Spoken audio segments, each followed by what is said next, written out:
Okay.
Adam, drop in now.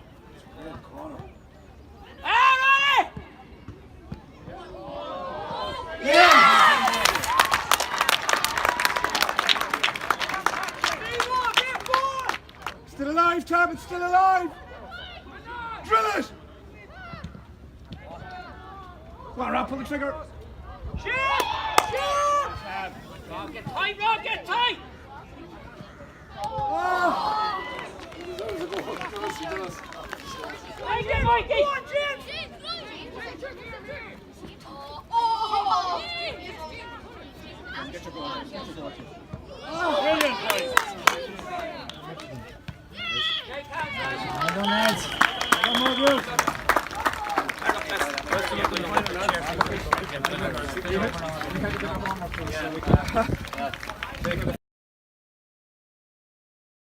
Mervue 3, Kiltimagh 0. We're joined again by Brian Laffey, the Mervue manager. So Brian, we'll just kick off maybe on today's match. You got off to a good start. Maybe just your views on the performance, and obviously happy with the result. Yeah, absolutely. That was our game plan from the start. We didn't really want to let them get a foothold of the game. So our challenge today really was to take the game, as you said there, from the start to them, and see could we open the doors early. And thankfully we did in the first 3 or 4 minutes. And Tabisa Duke started home the first one. I think that in turn then settled us in to the game, which is a great start. The impetus was on us, and we grew from there, I think. Yeah, and you started confidently, and maybe just your run in the Sketchers and whatever you've done locally. I saw you against Carrigaline, and you had a good win against Hanover. Was it away in Carlow? That's right. We'd Hanover in the quarterfinals down there. Yeah, it was a tough game. We started well, and they turned the game on its head in a 2-3 minute period to lead 2-1, and we kind of struggled a bit for 10 minutes really to get a foothold again.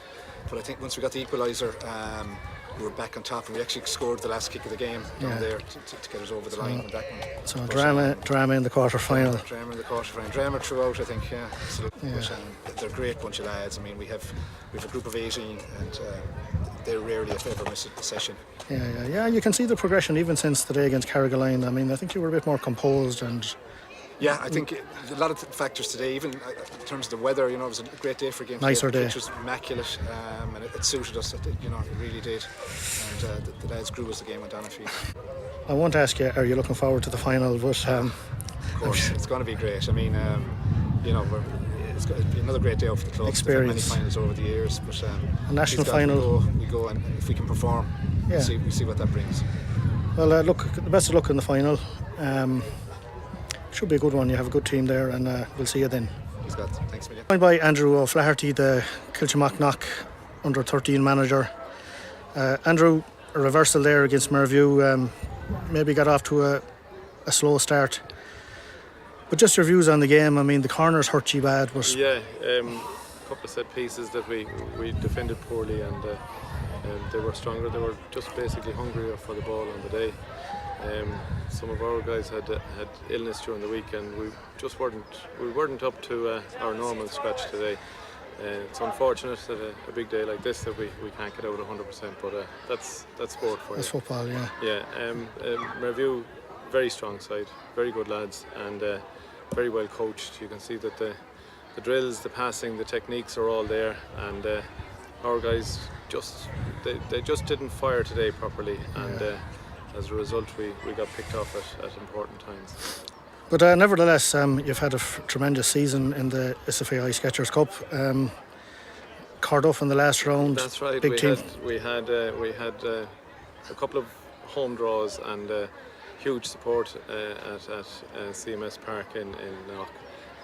We played Cardiff in the last round. I think we were lucky to get out of there. A very, very strong side, very good lads. Mallow, the game before that.